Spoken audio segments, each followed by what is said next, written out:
La scadenza del 30 settembre la si conosceva in netto anticipo, eppure oggi, allo scattare del giorno X, fatto piuttosto grave, le SRR chiamate a sostituire i vecchi carrozzoni sono ancora in stato embrionale, almeno sul versante Agrigento Est, per intenderci l'ambito che riguarda l'ormai pensionata Gesa.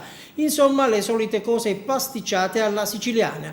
Così oggi i sindaci si sono radunati alla presenza del liquidatore Teresa Restivo, non nascondendo la loro preoccupazione per essere stati lasciati al loro destino, preoccupati per una possibile emergenza, dal momento che da domani il raggruppamento di imprese non è più legittimato e titolato ad espletare il proprio servizio. Marco Zambuto, in rappresentanza degli amministratori comunali, si è messo in contatto telefonico con il nuovo commissario nominato dalla Regione, che dovrà accompagnare i comuni in questa fase di transizione.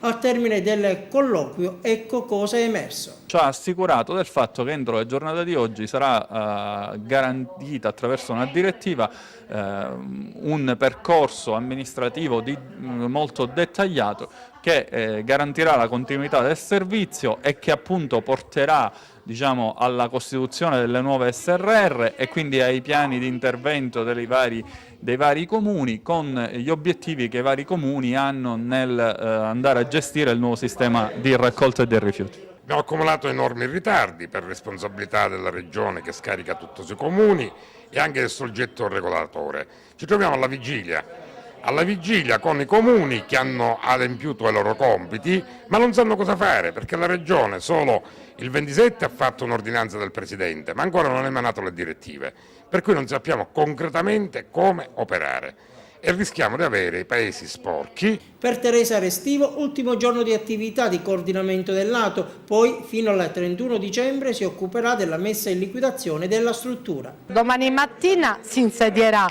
questa persona e quindi da quel momento in poi io farò le consegne, in quanto io non sono più l'amministratore del lato, perché lato il 30 cessa di gestire il servizio. Io continuerò come liquidatore, quindi risponderò di tutti i debiti che sono maturati al 30 settembre del 2013. Chiaramente ci sarà anche una chiusura di bilancio al 30 settembre e comincia la vera e propria fase della liquidazione della società.